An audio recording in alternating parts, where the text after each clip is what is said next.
Muito bem, muita paz para todos. Estamos mais uma vez a gravar um vídeo. E esse vídeo ele é voltado para um estudo relacionado com o caminho, os caminhos que existem. E eu quero tomar por base que Jesus Cristo disse que eu sou o caminho. E nós sabemos que o Evangelho é um caminho, mas que também existem muitos caminhos paralelos. O título desse vídeo é exatamente esse: Caminhos paralelos ao Evangelho, porém, ou mais em sentido contrário. Como é isso? Nós vamos tentar explicar dentro desse breve vídeo o que eu quero dizer com caminhos paralelos, porém em sentido contrário. Gostaria de contar com a vossa atenção até o final. Talvez seja 2 vídeos, parte A, parte B, para que fique um assunto bem esclarecido. Nós sabemos que o Evangelho, sendo um caminho, todo caminho tem um objetivo de chegar a um determinado lugar. Todo caminho, não existe um caminho que não tenha um começo e um final. E quando Jesus Cristo diz que eu sou o caminho, lá em João capítulo 14, versículo 6, ele está dizendo que ele é um caminho. Se ele é um caminho, é um lugar por onde você pode andar, as pessoas poderão andar. Vamos tentar explicar dentro dessa noção, dessa nuance, os caminhos paralelos a esse caminho que é Jesus, mas porém em sentido contrário. Né? Para isso nós temos feito um estudo e temos algum apanhado dentro da Palavra de Deus sobre alguns grupos, alguns caminhos. Existem alguns caminhos que são parecidos. Nós temos, por exemplo, no início do nosso vídeo aqui, um caminho, por exemplo, um caminho que segue uma religião ou uma filosofia, porém completamente oposta ao cristianismo. O que é esse caminho? Qual seria esse caminho? Seria um caminho de satanismo, seria um caminho de ateísmo. Então esse caminho ele é composto por indivíduos que seguem uma religião ou uma filosofia e que é completamente oposta ao cristianismo. No caso do satanismo, os membros do grupo podem acreditar um princípio de autorrealização. Eles se declaram que eles podem se realizar por si mesmo. A busca do prazer e a individualidade vai até o extremo para conseguir essa realização, independente de buscar essa ajuda dentro do Evangelho. É um caminho, essa busca pelo prazer e individualismo, né? É um caminho que difere do Evangelho. E nós vamos encontrar que essas pessoas podem adorar a Lúcifer, satanismo, praticar rituais que vão ao encontro dos ensinamentos cristãos. Isso é o satanismo, é um caminho. Existe também o ateísmo, que são indivíduos que acreditam na existência de tudo, menos que existe uma divindade superior. Eles podem se opor frontalmente aos dogmas da crença cristã, defendem a ciência, defendem a razão e o pensamento crítico como guias para a vida. Então, para esse grupo de ateísmo, que é um caminho também paralelo ao cristianismo, porém, eu volto no sentido contrário, eles têm o conceito de que a realização de tudo para eles não depende da ajuda de Deus algum, não depende de nenhuma explicação do que está na Bíblia, mas sim de seus próprios conhecimentos. Nós temos também um grupo que trabalha muito com a ordem da purificação divina. É outro grupo paralelo. Purificação divina, que coisa boa, né? Porém, é um grupo que ele segue de forma distorcida a relação ao Evangelho. O que é que eles acreditam, então? Eles acreditam que o fim do mundo está próximo e que apenas os verdadeiros seguidores serão salvos. Eles acreditam que são escolhidos de Deus para desencadear o Apocalipse e acelerar a vinda do Senhor. Então, isso é um caminho onde esse caminho exclui os outros caminhos. Os membros da ordem da purificação divina, que são componentes de algumas religiões, que eu não vou citar nomes aqui, não é o caso, estou citando apenas grupos de caminho. Esse grupo da purificação divina vive numa comunidade isolada, e para eles já se sentem realizados, consideram-se cristãos, consideram-se prontos para receber a pessoa de Cristo, porém eles estão andando no sentido contrário ao Evangelho. Porém, em sentido contrário. A liderança desse grupo é um profeta carismático, né, e afirma ter recebido revelação divina, direta de Deus, exerce um controle total sobre seus seguidores, né? Então, é um grupo que trabalha com a certeza de que eles e só eles possuem o direito à salvação e o conhecimento do que é a vida eterna. A intenção, gostaria de dar esse enfoque, a intenção desse vídeo é mostrar que muitos estão andando, mas em qual direção? Qual o interesse? Qual a tendência? Por isso que nós temos vários caminhos, né? Não, mas com a direção contrária ao que Jesus disse que eu sou o caminho. Nós temos um grupo que são totalmente adversos à palavra de Deus, que são considerados filhos das trevas, que são aquele grupo que não são ateus, não são satanistas, mas são um grupo considerado religioso, porém com atitudes das trevas.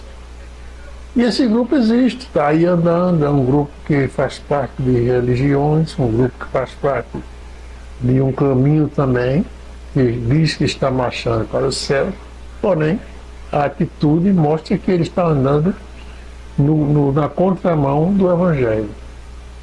Isso é um problema para o cristianismo, porque o cristianismo não consegue fazer com que a humanidade observe a diferença assim nitidamente entre determinados grupos. Às vezes os grupos evangélicos eles são considerados um único grupo. Não existe para o descrente, para quem não é cristão, um conhecimento de como diferenciar o que é uma igreja evangélica, o que é uma seita, o que é uma igreja batista, uma presbiteriana, um testemunho de Jeová. Ele não consegue ter esse conhecimento. Então isso faz com que muitas pessoas, até enganadas, levantam a mão, aceitam a Jesus em qualquer grupo, achando que estão aceitando dentro de um grupo que está realmente no caminho certo, aquele caminho que Jesus disse, eu sou o caminho. Quando na verdade eles podem aceitar o caminho que proclama tudo isso, porém as suas ações estão marchando, faz com que eles estejam marchando ao contrário do sentido do Evangelho. Então isso é uma coisa que a igreja tem que ficar muito alerta nesses dias, tem que ficar muito atenta, porque o sentido tem que ser esclarecido. O fato de você participar de um grupo atuante não quer dizer que você já conseguiu tudo que poderia ter conseguido e está pronto para ir para o céu. Não é isso. Preciso ver qual o caminho que aquele grupo está seguindo, qual é a sua filosofia, a sua teologia, o seu ensinamento e, acima de tudo, o seu comportamento. Então, é preciso que os caminhos que estão aí expostos, oferecidos para os seguidores, eles sejam observados antes de ser absorvidos. Nós temos também um grupo que, dentro dessa sequência, eles se consideram autossuficientes. São grupos que acham que, como aquele primeiro grupo que nós analisamos, eles se acham possuidores de todo conhecimento a respeito do Evangelho, porém, acha que só o fato de conhecer já lhe dá o direito de ser portador da chave dos céus. Não é o Evangelho não é uma questão só de conhecimento. O Evangelho é muitas vezes uma questão mais de prática do que de conhecimento. A necessidade de você ter um conhecimento do Evangelho é premente. É necessário que você tenha um conhecimento do que foi o trabalho de Deus em relação ao Velho Testamento, por que Jesus veio, o que quer dizer a salvação, por que somos salvos, até que ponto essa salvação se justifica. Então, são coisas que têm que ser aprendidas. Não podemos seguir um caminho sem ter um conhecimento daquele caminho que estamos seguindo. Mas esse grupo se acha autossuficiente. Então, observe que se você está dentro de um grupo que não procura obter um conhecimento da Bíblia, acha que já até a Bíblia, em alguns momentos, ela é excluída desse grupo, porque eles se consideram em alguns momentos maiores do que a própria Bíblia. Então nós temos esse tipo de grupo que são autossuficientes, não precisam de ajuda, não precisam de nada, e nem mesmo da própria Bíblia. E muitas vezes o inadvertido ele passa a participar de um grupo achando que está no caminho certo, porém não está. Preciso que haja com atenção o caminho que você está seguindo. Se você quer ir para Caruaru, você não pode pegar você estando em Recife, você tem que pegar 232, falando para nós aqui, conhecemos, né? Mas se você pegar a 101, sentido norte, você não vai chegar em Caruaru, porque são caminhos diferentes. Uma coisa que eu achei interessante, que eu estava indo para Caruaru, e até Caruaru, partindo do Recife, a estrada é duplicada, né? Então nós temos carro indo, um monte de pista indo, outra voltando. As duas chegam em Caruaru, uma vai, outra volta. Chega em Caruaru, chega em Recife, porém, em sentido contrário. Quem está na estrada do lado direito está vindo de Caruaru. Quem está do lado esquerdo está indo para Caruaru. Mas são estradas também. São, entretanto, sentidos diferentes. Isso me chamou a atenção quando eu estava fazendo esse roteiro, esse exemplo, né? Porque às vezes nós estamos achando que estamos no caminho certo, indo para o céu, indo ao encontro de Jesus, que é o caminho, o verdadeiro caminho, mas nós estamos num grupo que não está indo no sentido exato com a palavra de Deus. Esse é um assunto que não se resolve com gritos, com expulsão de pessoas, mas com doutrina, com ensinamento, com atenção. O novo convertido, ele não pode entrar numa igreja e só porque a igreja é bonita, é grande, canta bem, fala bem, prega bem e tal, ele já acha que aquele é o verdadeiro caminho. A palavra de Deus diz que devemos observar as atitudes, observar os espíritos, se realmente estão dentro do sentido do verdadeiro caminho. Então, esse vídeo tem esse propósito de trazer um alerta para esses vários caminhos que existem. Esses caminhos eles podem estar paralelos, porém eles estão em sentido diferente. Existe também um grupo que, embora conheça Jesus como histórico, né, ele nega a sua divindade pelo seu procedimento e passa a ensinar uma mensagem distorcida à lei dos séculos. Isso é grave. Isso é grave. Esse caminho que parece paralelo com o Evangelho, mas em sentido contrário, nesse tipo de grupo, que é o mais perigoso, é um dos mais perigosos. Porque quando um grupo é ignorante no sentido da Bíblia, fica mais fácil de combater, né?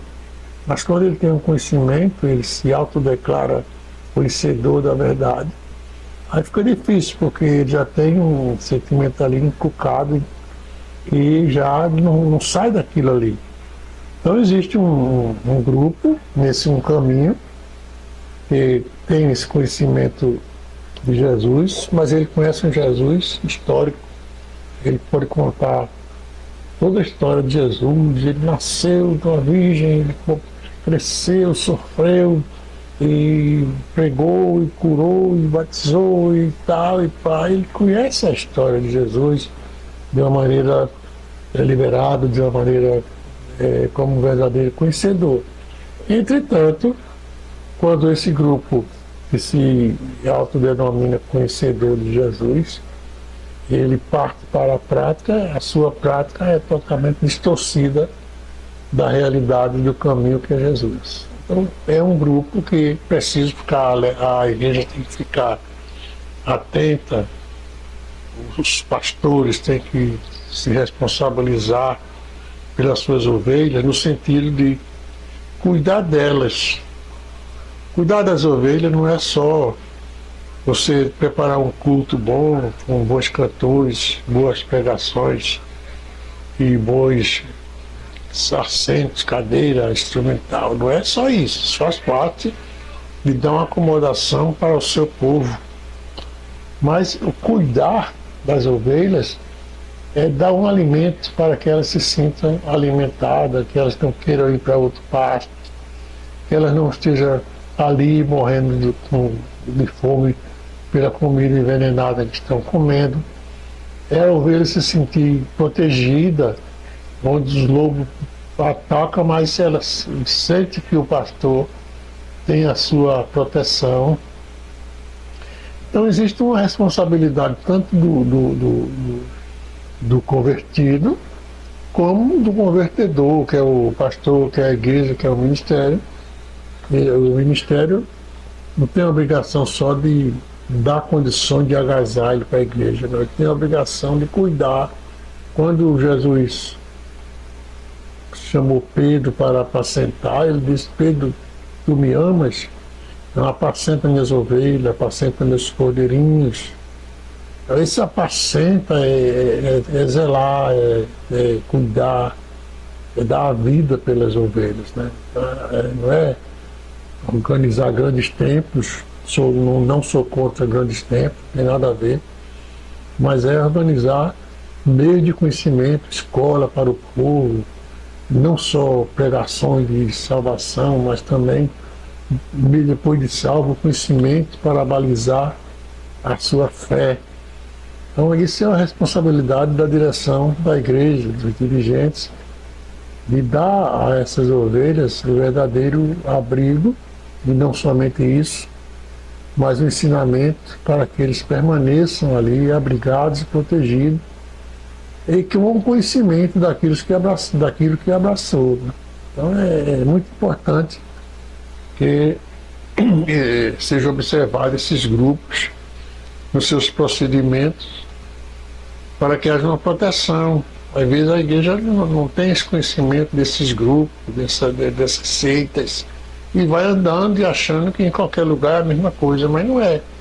Não é a mesma coisa. Então, cabe a nós, como dirigentes, como instrutores, estar sempre trazendo uma palavra de ânimo, de conceito, de ajuda, de instrução, de repreensão para aqueles que estão no caminho. Então, esse é o objetivo desse vídeo. Eu quero dizer que eu estou fazendo um e-book desse vídeo também para vou distribuir na próxima semana. Vou jogar esse e-book na internet. E eu espero que tenha um bom proveito. Mas volto a falar que esses caminhos que são paralelos com o caminho da salvação, eles precisam ser alertados. As nossas ovelhas precisam serem alertadas da existência desses caminhos e do perigo que exerce se andarmos por ele. Que Deus nos abençoe e eu espero que esse vídeo possa ajudar. E vou deixar algumas informações no final, nos comentários, para que nós tenhamos alguns links onde possa ter um melhor esclarecimento, onde possa encontrar mais ensinamento relacionado a esse assunto, ok? E Deus abençoe em nome do Senhor Jesus.